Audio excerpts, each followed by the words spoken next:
আসসালামু আলাইকুম। Hello everyone. আজ আপনাদের সঙ্গে খুব মজার একটি নাস্তার রেসিপি শেয়ার করব।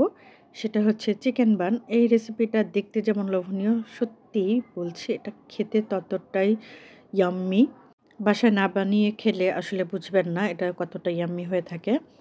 আমরা যেকোনো খাবারের দোকানে বা রেস্টুরেন্টে গিয়ে আমরা সাধারণত এই ধরনের খাবারগুলো অর্ডার করে থাকি, যেগুলো আসলে খুব একটা স্বাস্থ্যসম্মত না। তাই বাসায় যদি আপনারা এগুলো বানিয়ে নেন তাহলে খুব সহজেই প্রচুর পরিমাণে বানানো যায় এবং খেতেও খুবই টেস্টি হয়ে থাকে। তো ১ম এই যেটা করলাম আমি কুসুম গরম পানিতে ২ চামচ ইস্ট, ২ চামচ চিনি, ১/২ চামচ লবণ এবং পরিমাণ মতো আটা দিয়ে আমি এটাকে একটা ডো তৈরি করে নিলাম। খুব সফট একটা ডো তৈরি করে নিতে হবে। আমি এখানে দিয়ে দিব এখন ২ চামচের মতন সয়াবিন তেল। এখন খুব সফট হাতে এই ডোটা বানিয়ে নিতে হবে। আপনারা দেখেও নিশ্চয়ই বুঝতেই পারছেন আমি কতটা সফটলি এই ডোটা তৈরি করে নিচ্ছি। এভাবে ডোটা তৈরি করে নিয়ে রেস্টে রেখে দিতে হবে ঘন্টাখানেকের মতন। যেহেতু এখন শীতকাল তাই গরম কোনো স্থানে এটাকে রেখে দিলে ইস্টটা তাড়াতাড়ি অ্যাক্টিভ হয়ে যাবে। এখন তৈরি করে নিব চিকেন বানের পুরটা।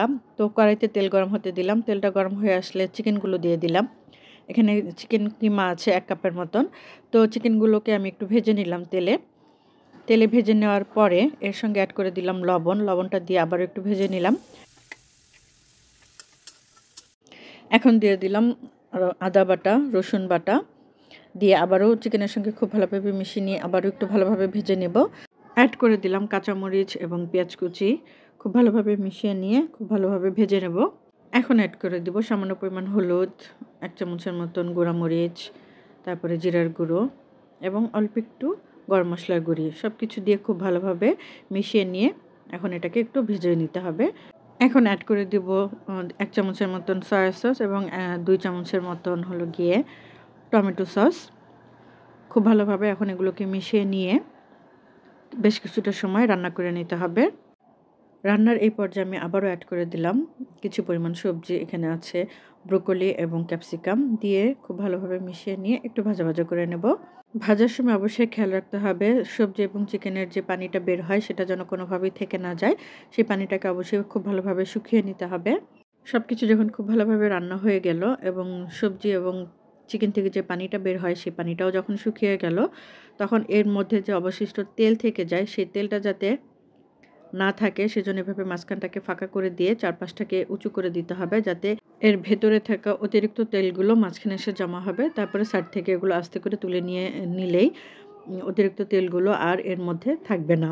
আমার চিকেন বানের পুর কিন্তু রেডি। এবার চুলাতে একটা তাওয়া দিন। তাওয়া দিয়ে আমি একটা কড়াই দিয়ে দিলাম। তারপর একটা ঢাকনা দিয়ে দিলাম যাতে এটা ফ্রি হিট হয়ে থাকে।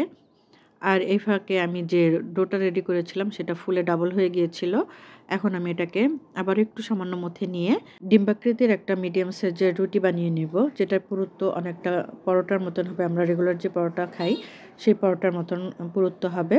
আর একটু লম্বাটে ধরনের হবে যেটা আসলে আমরা অনেকটা ডিমের সঙ্গে তুলনা করতে পারি।